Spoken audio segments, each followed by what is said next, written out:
বৃহস্পতিবার সন্ধ্যার পর থেকে নিয়ে জুমার দিন সন্ধ্যার আগ পর্যন্ত এই 24 ঘন্টা সবচেয়ে গুরুত্বপূর্ণ আমলগুলোর মধ্যে থেকে একটা হলো এমন একটা আমল যে আমলের ফজিলত এত বেশি, আল্লাহর জমিনে যত আমল আছে ফজিলতপূর্ণ, অনেক উলামায়ে কেরামের মন্তব্য হলো এই রকম বেশি ফজিলতপূর্ণ আমল আর দ্বিতীয়টা নাই। আমলটা কি বলবো? আমলটা হলো জুমার দিন যদি কেউ গোসল করে, গোসল ফরজ হয়, গোসল করে, গোসল করার পর আগে আগে ঘুম থেকে উঠার পর মসজিদে আগে আগে যায়, মসজিদে আগে আগে যায়, পায়ে হেঁটে হেঁটে মসজিদে যায় এবং আগে আগে গিয়ে ইমামের খুব কাছাকাছি গিয়ে বসে খুতবা শ্রবণ করে, কোনো কথাবার্তা বলে না, অনর্থক কাজ করে না। এই কাজগুলো যদি কেউ ঠিকঠাক মতো করে তার প্রতি কদমে 1 বছর, কোন কোন বর্ণনা আর অনেক বেশি বছরের কথা বলা হয়েছে, ইবাদতের সওয়াব সে পাবে। নামাজ, নফল নামাজের সওয়াব পাবে, আবার রোজা রাখারও সওয়াব পাবে। এবার হিসাব করে দেখেন কি পরিমাণ সওয়াব নিজের করে নিতে পারে জুমার দিনের আমলের মাধ্যমে। এই জন্য জুমার দিনে এই সমস্ত আমলের কথা আমরা একে অন্যকে স্মরণ করাবো ইনশাআল্লাহ। জুমা মুবারক বা এই জাতীয় কোনো অভিবাদন জানানোর নির্দেশ কোরআন হাদিস আমাদেরকে দেয় নাই, করতে হবে সেটাই যেটা কোরআন হাদিসে নির্দেশ করেছে। জুমার দিন হলে বা বৃহস্পতিবার দিবাগত রাত হলে দেখা যায় একে অন্যকে কি বলে? জুম্মা মুবারক। ঈদ মুবারক যেরকম বলে সেরকম কি বলে? জুম্মা মুবারক বলে। তো মূলত ঈদ উপলক্ষে, ঈদ উল ফিতর বা ঈদ উল আজহা উপলক্ষে সাহাবীরা একে অন্যকে শুভেচ্ছা জানাতেন এবং একে অন্যকে ঈদ উল আজহা, ঈদ উল ফিতর উপলক্ষে দোয়া করতেন। তাকাব্বালাল্লাহু মিন্না ওয়া মিনকুম। তাকাব্বালাল্লাহু মিন্না মানে রমজানে যত ইবাদত করলাম, ঈদ উপলক্ষে আল্লাহ আমাদের সেগুলো যেন কবুল করেন।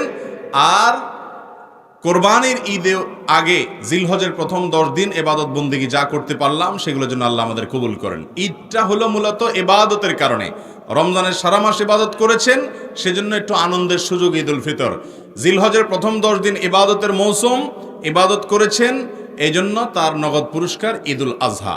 তো আগের দিনগুলোর ইবাদত যেন কবুল হয় সেজন্য দোয়া করতেন সাহাবীরা, এটা ছিল সুন্নাত। বাকি ঈদ মুবারক মানে তোমার ঈদ বরকতময় হোক, এটাও একটা দোয়া, এটাও একটা শুভেচ্ছা।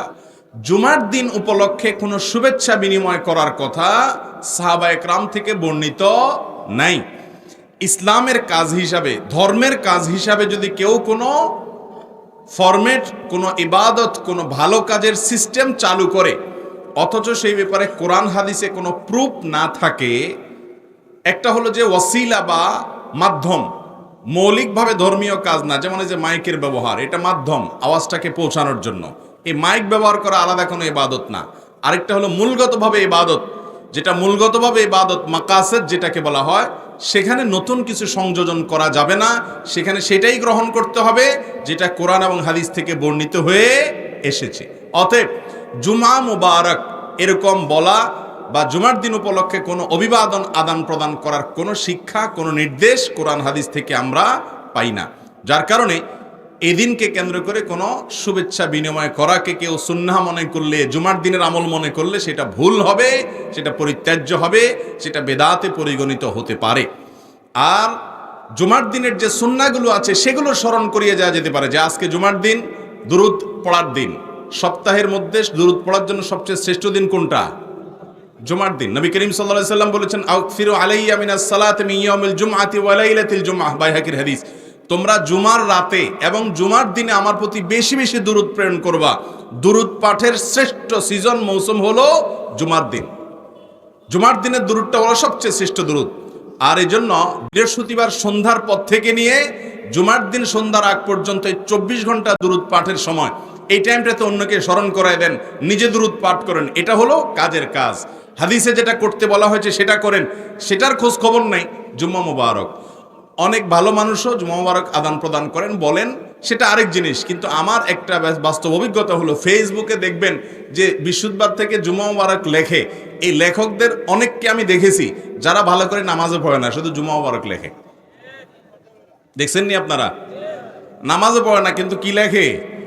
জুম্মা মুবারক লেখে। যাক, তাও ভালো, জুম্মা মুবারক লেখছে, অন্য কোনো আজে বাজে কোনো খারাপ কথা, গুনাহের কথা লেখে নাই। এটা হলো মনের সান্ত্বনা, কিন্তু জুমা মুবারক নয়। আমরা জুমা উপলক্ষে জুমার সুন্নতগুলো স্মরণ করিয়ে দিব, যে এরা দিন সূরা কাহাফ তেলাওয়াত করো এবং দুরূদ পাঠ করো, এ আমল করো, এ আমল করো, গোসল করো, আগে আগে মসজিদে যাও, খুতবা শোনো এবং অন্যান্য কাজ করো। সেগুলো হলো আমাদের সবচেয়ে গুরুত্বপূর্ণ কাজ। আল্লাহ তাআলা আমাদেরকে আমল করার তৌফিক দান করুন। কোরআন এবং হাদিস থেকে ঘেটে আমরা 14টা আমলের কথা একটা লম্বা বড় ভিডিওতে বলেছি। আজকে সেখান থেকে আমি সংক্ষেপ করে এই 14টার মধ্যে আবার অতি গুরুত্বপূর্ণ 5টা আমলের কথা বলবো ইনশাআল্লাহ। নাম্বার 1, সবচেয়ে বেশি যেটা করতে হবে পরিমাণে, জুমার দিন, জুমার রাত, বৃহস্পতিবার সন্ধ্যা থেকে নিয়ে শুক্রবার সন্ধ্যার আগ পর্যন্ত পরিমাণে সবচাইতে বেশি করতে হবে যে আমলটা, সেটা হলো দুরূদ শরীফের আমল।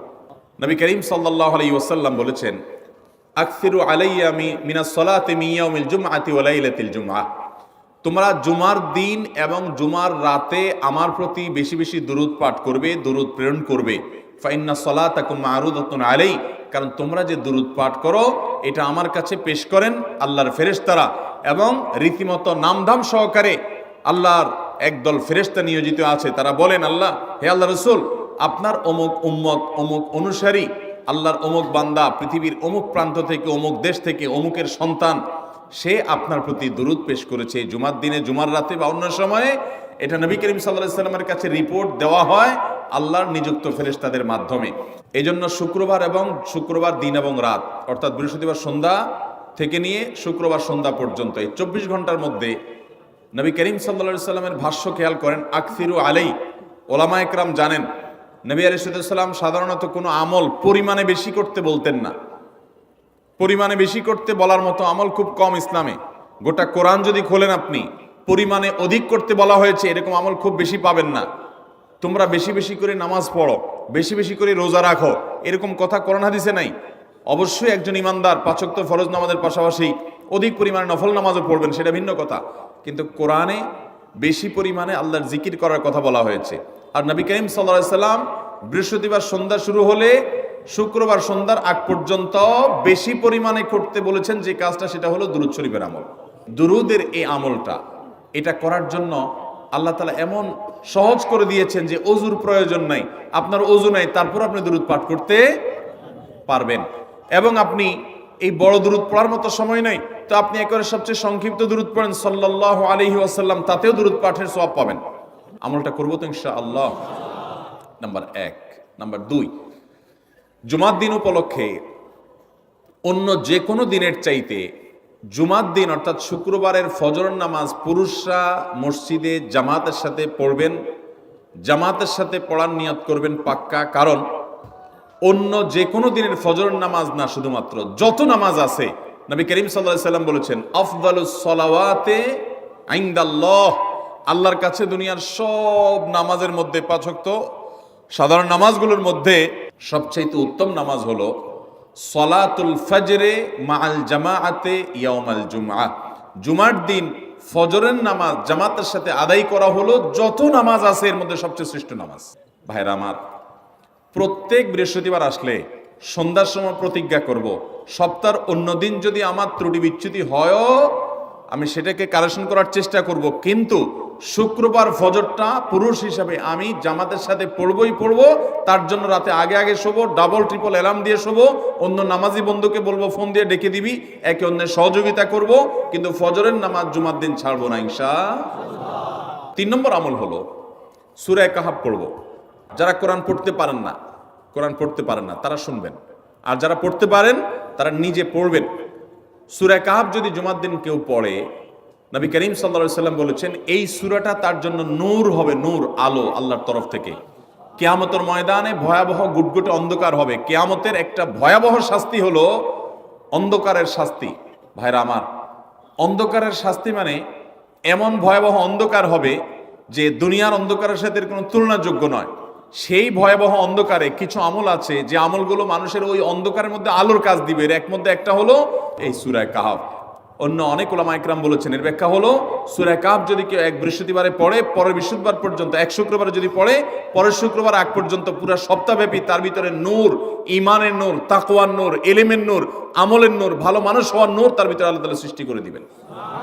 তো নবী সাল্লাল্লাহু আলাইহি ওয়াসাল্লাম বলেছেন সূরা কাফের প্রথম 10 আয়াত যদি কেউ মুখস্থ করে তো এই ব্যক্তিকে আল্লাহ রাব্বুল আলামিন এবং যদি তেলাওয়াত করে এই ব্যক্তিকে আমলের মাধ্যমে দাজ্জালের ফিতনা থেকে আল্লাহ বাঁচিয়ে রাখবেন। অতএব জুমার দিন প্রত্যেক শুক্রবারে সূরা কাফ পড়ব তো ইনশাআল্লাহ।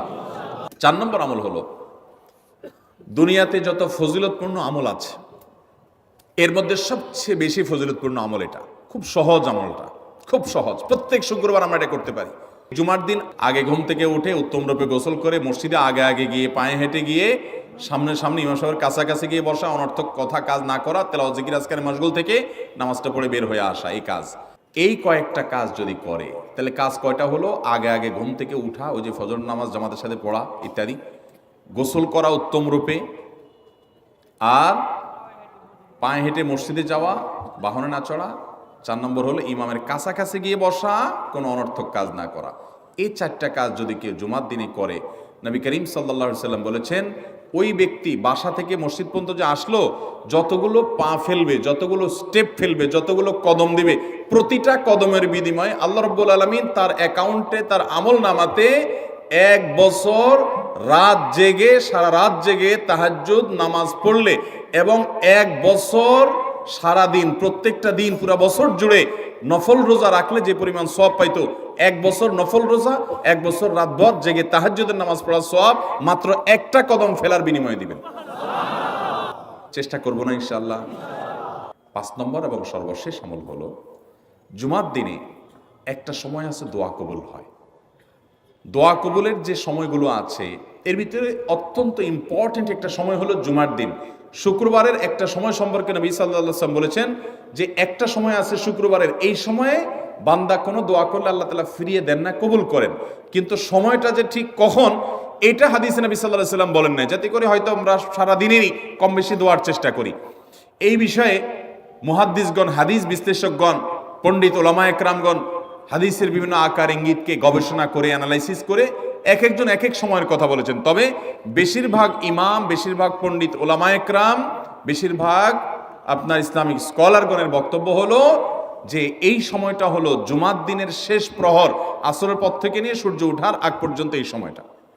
আমাদের আল্লাহর দিকে মনোনিবেশ করতে হবে দোয়ার জন্য বেশি বেশি। তাহলে শুক্রবারে 5 নম্বর আমল হলো বেশি বেশি কি করবো ইনশাআল্লাহ? দোয়া, বেশি বেশি দোয়া করবেন, উঠতে বসতে চলতে ফিরতে। বিশেষভাবে সূর্য ডুবার আগের যে সময়টা শুক্রবার, অর্থাৎ দিনের শেষ সময়টা, বিশেষভাবে আল্লাহ তাআলার কাছে দোয়া করব। ঠিক আছে তো ইনশাআল্লাহ? কয়টা আমল বললাম? আমল করব তো ইনশাআল্লাহ? মনে থাকবো তো ইনশাআল্লাহ? আমরা প্রয়োজনে বাসায় গিয়ে একটা কাগজে নোট করে ফেলবো, লিখে ফেলবো, লিখে এরপরে ওয়ালে টাঙ্গায় দিবেন বাসায় যে জুমার দিন এই 5 কাজ আমি ছাড়বো না। আপনি যদি মনেও না থাকে, আপনার যদি ভুলেও যান, আপনি এই কাগজ আপনাকে মনে করাবে ইনশাআল্লাহ। বাসায় ফ্যামিলির লোকদের সাথে শেয়ার করবেন, জুমার দিন হুজুর বলেছেন, আমি একটু আমার মন থেকে বলিনি, এগুলো সব কোরআন হাদিসের কথা বলেছি আপনাদেরকে। কোরআন হাদিসের আলোকে 5টা আমলের কথা বলেছেন, বিশেষভাবে জুমার দিন আমি 5টা আমল করবই করব। ভাইরা আমার, প্রত্যেক জুমার দিন যদি আপনি একটু ইমানের রিচার্জ করেন, ইনশাআল্লাহ সারা সপ্তাহ আপনার জন্য সেটা উপকারে আসবে। চেষ্টা করবো তো ইনশাআল্লাহ?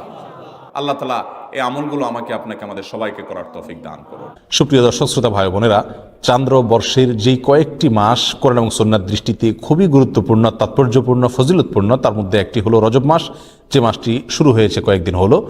আবার একই সঙ্গে আমাদের মুসলমানদের সমাজে ইসলামের নামে বানোয়াট, ভিত্তিহীন এবং ভুয়া যেসব আমল প্রচলিত আছে এবং কুসংস্কার, বেদাত প্রচলিত আছে যে মাসগুলোতে সবচেয়ে বেশি, তার ভিতরে একটিও হলো এই রজব মাস। যার কারণে একজন মুসলমানকে এই রজব মাসের তাৎপর্য, গুরুত্ব এবং করণীয়, পাশাপাশি এ মাস উপলক্ষে কুসংস্কার এবং বর্জনীয় বিষয়গুলো জানা অত্যন্ত গুরুত্বপূর্ণ। রজব মাসের ফজিলত এবং তাৎপর্যের একটি মাত্র পয়েন্ট এবং বিষয় আছে, তা হলো এই মাসটি সম্মানিত 4 মাসের একটি। আল্লাহ সুবহানাহু ওয়া তাআলা বছরের 12টি মাসের ভিতরে 4টি মাসকে সম্মানিত মাস হিসেবে ঘোষণা দিয়েছেন এবং সেই 4টি মাসের ভিতরে একটি হলো এই রজব মাস, আর বাকি 3টি হলো জিলকদ, জিলহজ এবং মুহাররম, 11, 12 এবং 1 নম্বর মাস। আর এই চতুর্থ সম্মানিত মাস হলো রজব মাস। বিধায় সম্মানিত মাস উপলক্ষে এই মাসের মর্যাদা রয়েছে। সম্মানিত মাস উপলক্ষে যুদ্ধ বিগ্রহ করা যায় না, এই মাসেও তাই করা যাবে না। সম্মানিত মাস উপলক্ষে আল্লাহ বলেছেন ফালা তাজলিমু ফিহিন্না আনফুসাকুম, নিজের প্রতি অবিচার করা যাবে না। বিধায় গুনাহ খাতা ইত্যাদি করা যাবে না, পাপাচার ইত্যাদি অন্য মাসের চাইতে এই মাসে না করার ব্যাপারে বেশি সচেতন এবং সাবধান থাকতে হবে। এটি একটি গুরুত্বপূর্ণ দিক এ মাসের। এর বাইরে রজব মাসের ফজিলত এবং মর্যাদাকে কেন্দ্র করে কোরআন এবং সুন্নাহ বিশুদ্ধ সূত্রে একটি হাদিসও বর্ণিত হয় নাই। বিধায় একটি মাত্র মর্যাদার দিক হলো এ মাসের সম্মানিত মাসের একটি মাস। এ মাসকে কেন্দ্র করে যে সমস্ত ভুল ধারণা বা কুসংস্কার আমাদের সমাজে প্রচলিত আছে এবং সমাজে ছেয়ে আছে, তার ভিতরে প্রধান এবং সবচেয়ে বড় কুসংস্কারের বিষয় হলো অনেকেই মনে করেন রজব মাসটি হলো মেরাজের মাস এবং এই মাসের 27 তারিখে রাসূল আকরাম সাল্লাল্লাহু আলাইহি ওয়াসাল্লামের মেরাজ হয়েছে, এই ধারণা অনেক মুসলমানরা রাখেন এবং অনেকের ভিতরে এটা বদ্ধমূল আছে। শুধু তাই নয়, আমাদের সমাজে রজব মাসের চাঁদ উঠলে পত্রপত্রিকাতে, মিডিয়াতে দেখবেন যে সেখানে সংবাদের শিরোনাম করা হয় এভাবে যে পবিত্র রজব মাসের চাঁদ দেখা গিয়েছে, অতএব অমুক তারিখে শবে মেরাজ, অর্থাৎ সেই হিসাবে 27 তারিখ হয় অমুক তারিখ আর সেদিন শবে মেরাজ, অর্থাৎ রজব মাস মানেই হলো মেরাজের মাস। এ মাসের মূল প্রতিপাদ্য বিষয় হলো মেরাজ, যার কারণে এই মাসের অনেক ফজিলত এবং অনেক গুরুত্ব এবং মর্যাদা আছে বলে অনেকে মনে করে থাকেন, অথচ এর সাথে কোরআন এবং সুন্নাহর ন্যূনতম কোনো সম্পর্ক নাই। হাদিস শাস্ত্রের ইতিহাসে সবচাইতে বড় মাপের হাদিস বিশারদদের একজন হলেন হাফেজ ইবনে হাজার আল আসকালানী রাহিমাহুল্লাহ। হাফেজ ইবনে হাজার আসকালানী রাহিমাহুল্লাহর নাম জানেন না অথবা তার ইলম থেকে উপকৃত হননি এমন একজন আলেমও সারা পৃথিবীতে খুঁজে পাওয়া কঠিন হবে। সেই হাফেজ ইবনে হাজার আল আসকালানী রাহিমাহুল্লাহ বলেছেন যে ওয়াদাকারা বাজুল কুসা আছে, কোন কাহিনী রিসাইটার, কোন গল্পবাজ বক্তা তারা মানুষদেরকে বলে বা গল্পবাজ লেখক তারা মানুষদেরকে জানায় যে নবী ইসলামের মেরাজের ঘটনা নাকি রজব মাসে হয়েছে এবং রজব মাসের 27 তারিখে হয়েছে। তিনি বলেন যে ওয়াদা আলিকা কিসবুন, আর এটা মিথ্যাচার। নবী আলাইহিসসালামের নামে তিনি রজব মাসের 27 তারিখে তার মেরাজ হয়েছে এরকম কোনো গ্রহণযোগ্য বর্ণনা পাওয়া যায় না। নবী ইসলামের মেরাজ হয়েছে এটি ঠিক এবং ইসরা হয়েছে সেটি কোরআন দ্বারা প্রমাণিত, বিদায় সেটাকে অস্বীকার করলে ইমানই থাকবে না, সেটি আরেক বিষয়। কিন্তু রজব মাসে হয়েছে এবং রজব মাসের 27 তারিখে হয়েছে, এর কোনো ভিত্তি, গ্রহণযোগ্য কোনো ভিত্তি কোরআন অথবা সহিহ সুন্নাহর কোথাও পাওয়া যায় না। নবী আলাইহিসসালামের মেরাজটা ঠিক কোন মাসে হয়েছে, কোন দিনে হয়েছে, কোন সময় হয়েছে, এই প্রসঙ্গে ইমাম ইবনে তাইমিয়া রাহিমাহুল্লাহ বলেছেন যে বিশুদ্ধ কোনো বর্ণনা দ্বারায় কোনো মাসের কথা নিশ্চিতভাবে জানা যায় না, কোনো দিনের কথা জানা যায় না, কোনো সময়ের কথা, তারিখের কথা জানা যায় না যে অমুক তারিখে অমুক দিনে অমুক মাসে নবী আলাইহিসসালামের মেরাজ হয়েছে এটি নিশ্চিত, কিন্তু তার তারিখটা সংরক্ষিত নয় এবং এ বিষয়ে যতগুলো বর্ণনা পাওয়া যায় তার কোনোটি গ্রহণযোগ্য নয়। বিধায় এই মাসকে মেরাজের মাস এবং এই মাসের 27 তারিখে শবে মেরাজ এর রাত মনে করে সে রাতে বিশেষ কোনো আমল করা, এই রাতকে বিশেষ কোনো পদ্ধতিতে উদযাপন করা, এটি হলো রজব মাসের সবচেয়ে বড় বিদআত, যার সঙ্গে ইসলামী শরিয়ার কোনো সম্পর্ক নাই। সম্মানিত ভাই বন্ধুগণ, আমরা সেই আমলটাই করব সওয়াবের উদ্দেশ্যে যে আমলটি কোরআনে অথবা নবী আলাইহিস সালামের হাদিসে বর্ণিত হয়েছে। এর বাইরে কোনো কিছু যদি আমরা করি সেটার নাম বিদআত হবে। বিধায় রজব মাসকে কেন্দ্র করে এই মেরাজ উদযাপন করা, শবে মেরাজ উদযাপন করা, এগুলো সবগুলো বিদআত হবে, এগুলো সবগুলো পরিত্যাজ্য হবে। আল্লাহ তাআলা আমাদেরকে বুঝার তৌফিক দান করুন। সম্মানিত ভাইয়েরা, যদি আমরা ধরেও নেই যে রজব মাসেই এবং রজব মাসের 27 তারিখে নবী আলাইহিস সালামের মেরাজ হয়েছে, তারপরও একটা কথা থেকে যায়, আর তা হলো নবী আলাইহিস সালামের মেরাজ হয়েছে মক্কায় এবং মক্কার শুরুর দিকে। তিনি এই মেরাজের ঘটনার পরে মক্কায় দীর্ঘদিন ছিলেন, মদিনায় দীর্ঘদিন ছিলেন, তার মৃত্যুর পরে তার সাহাবা ইকরাম দীর্ঘদিন ছিলেন। এই দীর্ঘ ইতিহাসের কখনো সাহাবা ইকরামের কেউ অথবা নবী আলাইহিস সালাম স্বয়ং নিজে কখনো এই মেরাজ উপলক্ষে কোনো প্রকার আমল, রাত্রি যাপন, দিনে রোজা বা কোনোভাবে এটাকে উদযাপন করা, আলোচনা, পর্যালোচনা করা বা এই ধরনের কোনো কর্মসূচি তিনি দিয়েছেন বা পালন করেছেন, এরকম কোনো কথা কোনো হাদিস থেকে পাওয়া যায় না বিশুদ্ধভাবে।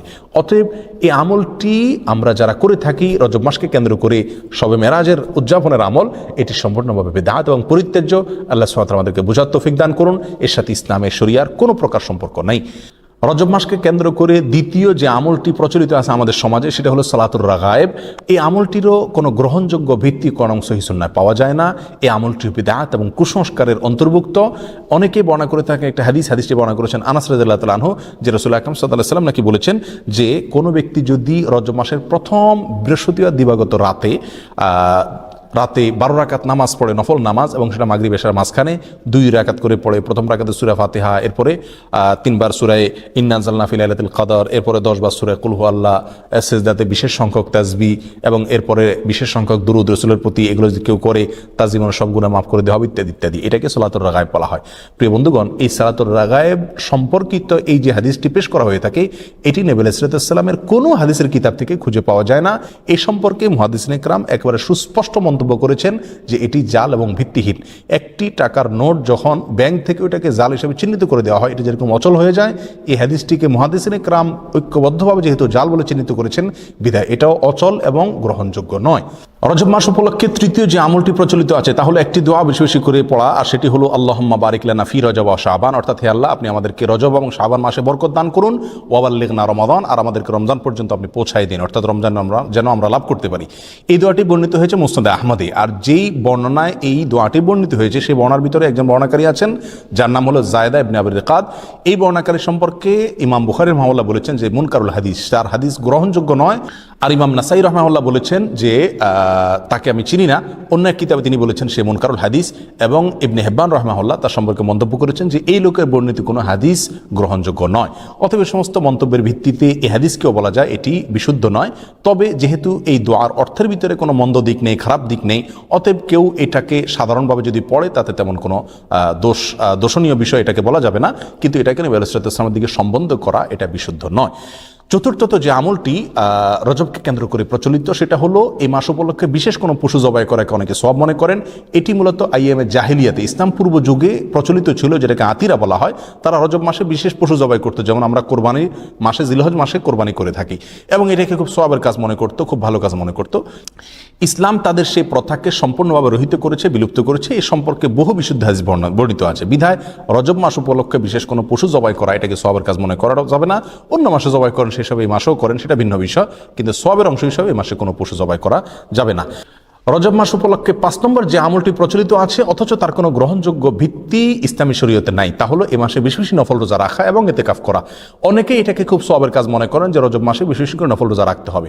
আর মজার বিষয় হলো বহু হাদিস বর্ণিত আছে এই রজব মাসে নফল রোজা রাখার বিষয়, তার একটিও বিশুদ্ধতার মানদণ্ডে উত্তীর্ণ নয়।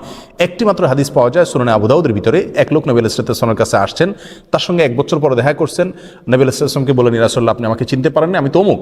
তখন তিনি বললেন, তুমি তো সে মনে হচ্ছে না, অর্থাৎ চেহারা পরিবর্তন হয়ে গেছে তোমার, তুমি এরকম পরিবর্তিত কিভাবে হলে? তখন তিনি বললেন, ইয়া রাসূলুল্লাহ এই 1 বছরে আমি কখনো দিনের বেলায় খাবার খাইনি, অর্থাৎ আমি রোজা রেখেছি সারা বছর। তখন তিনি বললেন, তুমি নিজেকে এত কষ্ট কেন দিতে গেলে? লোকটি বলে, ইয়া রাসূলুল্লাহ আমার অনেক শক্তি আছে, আপনি আমাকে নফল রোজার অনুমতি দিন, সুযোগ দিন। তখন নবী ইসলাম বিভিন্ন ফরম্যাটে তাকে রোজা রাখার জন্য বললেন। একটা পর্যায়ে সে বাড়াইতে আরো বাড়াইতে চাইলো, আরো বেশি রোজা রাখতে চাইলো। তখন নবী ইসলাম তাকে বললেন, তুমি সম্মানিত মাসে রাখিও, সম্মানিত মাস চলে গেলে ছেড়ে দিও রোজা, এভাবে করে রাখিও তুমি। অর্থাৎ এই হাদিস থেকে বোঝা যায় রজব মাসে যেহেতু একটা সম্মানিত মাস, সেই হিসাবে এই মাসে রোজা রাখার কথা রাসূল সাল্লাল্লাহু আলাইহি ওয়াসাল্লাম তাকে বলেছেন। এই হাদিসে মূলত তাকে স্পেশালি বলা হয়েছে, এবং সম্মানিত মাসে, এটা রজবের সাথে খাস নয়। বিধায় রজব মাসে নফল রোজার বিশেষ কোনো ফজিলত আছে এরকম মনে করাটা বিশুদ্ধ নয়। রজব মাসকে কেন্দ্র করে আরেকটি আমল প্রচলিত আছে, তা হলো ওমরা বেশি বেশি করা। বিশেষ করে সৌদি আরবে প্রচলিত আছে, আর শিয়াদের ভিতরে এটা বেশি প্রচলিত আছে। শিয়ারা গোটা রজব মাসকে কেন্দ্র করেই অনেক আনুষ্ঠানিকতা করে থাকে, যার একটা প্রভাব আমাদের সমাজে পড়েছে। কারণ শিয়াদের অনেক প্রভাব এখন আমাদের সমাজে রয়ে গেছে, যার কারণে রজব মাসকে খুব বেশি ঘটা করে আমরা অনেকেই উদযাপন করে থাকি। তার ভিতরে একটি কাজ অনেকেই করে থাকেন, তা হলো বিশেষভাবে ওমরা। মনে করেন যে রজব মাসে ওমরা করলে বেশি সওয়াব হবে, এবং এটাকে ওমরায়ে রজবিয়া বা রজব মাসের ওমরা বলা হয়। অথচ এই সম্পর্কে নবী আলাইহিস সালাম থেকে বিশুদ্ধ কোনো হাদিস পাওয়া যায় না। একটি হাদিস আছে সহিহ বুখারীতে, আব্দুল ইবনে ওমর রাদিয়াল্লাহু আনহু বর্ণনা করেছেন। তিনি বলেছেন নবী আলাইহিস সালাম 4টি ওমরা করেছেন, এবং তার একটি ছিল রজব মাসে। তখন আম্মা জান আয়েশা রাদিয়াল্লাহু তাআলা আনহা তাকে খণ্ডন করে বলেছেন যে নবী আলাইহিস সালামের 4টি ওমরার প্রত্যেকটি ওমরায় তিনি সঙ্গে ছিলেন, তার কোনো ওমরা রজব মাসে ছিল না। অতএব সহিহ বুখারীর এই সুস্পষ্ট হাদিস থেকেও বোঝা গেল রজব মাসে ওমরা করার বিশেষ কোনো ফজিলত নেই। অন্য মাসে কেউ ওমরা করে সেই হিসাবে এই মাসেও করতে পারে। যেমনিভাবে রজব মাসে রোজারও বিশেষ কোনো ফজিলত নেই, কিন্তু অন্য মাসে কেউ 13, 14, 15 চাঁদের এই তারিখগুলোতে অথবা সম্বিশুদ্ধ রোজা রাখে, সেই হিসাবে কেউ রোজা যদি রাখে এটা ভিন্ন কথা, কিন্তু রজব হিসাবে যদি কেউ রাখে তাহলে সেটা বিদআত হবে। রজব মাসকে কেন্দ্র করে অনেক জাল এবং ভিত্তিহীন হাদিসও বর্ণিত হয়েছে। তার ভিতরে একটি হলো রজব আল্লাহর মাস, শাবান রাসূলের মাস, আর রমজান হলো তার উম্মতের মাস। এরকম একটা হাদিস অনেকে বর্ণনা করে থাকেন। এই হাদিসকে হাফেজ ইবনে হাজার আসকালানি রাহিমাহুল্লাহ বলেছেন, এই হাদিসের বর্ণাকারীদের ভিতরে আবু বকর আন-নাক্কাশ নামে একজন বর্ণাকারী আছেন, যে লোকটি মিথ্যুক এবং রাসূল সাল্লাল্লাহু আলাইহি ওয়াসাল্লাম নামে হাদিস বানানোর ক্ষেত্রে সে বিখ্যাত। আর তার সম্পর্কে অন্যান্য মুহাদ্দিসিন ইকরামের অনেকে আরো অনেক মন্তব্য করেছেন। তার ভিতরে ইমাম সৈয়দ রাহমাতুল্লাহ আলাইহি মাসনুআর ভিতরে ইমাম সানানি রাহিমাহুল্লাহ মুযুআত নামক কিতাবে তার সম্পর্কে একই মন্তব্য প্রায় করেছেন। বিধায় এটিও জাল এবং ভিত্তিহীন হাদিস। অনেকে রজব মাস সম্পর্কে আরেকটা হাদিস বর্ণনা করে থাকেন, অনেক খুতবাতে, অনেক আলোচনাতে আমরা অনেক হয়তো শুনে থাকবো, যে কোরআনের মর্যাদা সকল জিকিরের মধ্যে যেরকম শ্রেষ্ঠ, এরকম সকল মাসের ভিতরে রজব মাসের মর্যাদা শ্রেষ্ঠ। এই হাদিস যারা বর্ণনা করে থাকেন, এই হাদিস প্রসঙ্গে হাফেজ ইবনে হাজার আসকালানি রাহিমাহুল্লাহ এবং অন্যান্য হাদিস বিশারদ, বিশেষ করে জাল হাদিস হাদিস বিশেষজ্ঞ ওলামা একরামের অনেকেই বলেছেন যে হাদিসের বর্ণনাকারীর ভিতরে সিক্তি নামে একজন বর্ণনাকারী আছেন, আর এই বর্ণনাকারী, এই লোকটি জাল হাদিসের বিখ্যাত বর্ণনাকারী, অর্থাৎ রাসূল সাল্লাল্লাহু আলাইহি ওয়াসাল্লামের নামে মিথ্যা হাদিস বর্ণনা করার ক্ষেত্রে তার বিশাল খ্যাতি রয়েছে। এই সম্পর্কে রিজাল শাস্ত্রে একেবারে চিহ্নিত এই লোক, যার কারণে এই বর্ণনাটাও ভিত্তিহীন, জাল এবং বানোয়াট, ভুয়া রাসূল সাল্লাল্লাহু আলাইহি ওয়াসাল্লামের নামে মিথ্যা হাদিস। রজব মাস সম্পর্কে আরেকটি জাল বা ভিত্তিহীন হাদিস আছে, তা হলো রজব মাসে যে ব্যক্তি 3টি রোজা রাখবে আল্লাহ তাআলা তার আমলনামায় 1 মাস রোজার সওয়াব দিবেন, আর যে ব্যক্তি 60টি রোজা রাখবে আল্লাহ তাআলা তার জন্য জাহান্নামের 60টা দরজা বন্ধ করে দিবেন। এরকম একটা হাদিস অনেকে বর্ণনা করে থাকেন, এবং এই হাদিসকে জাল হাদিস সমগ্রের যত বই আছে, জাল হাদিসের কালেকশনের যত বই আছে, তার সমস্ত কিতাবেই এই হাদিসটি স্থান পেয়েছে।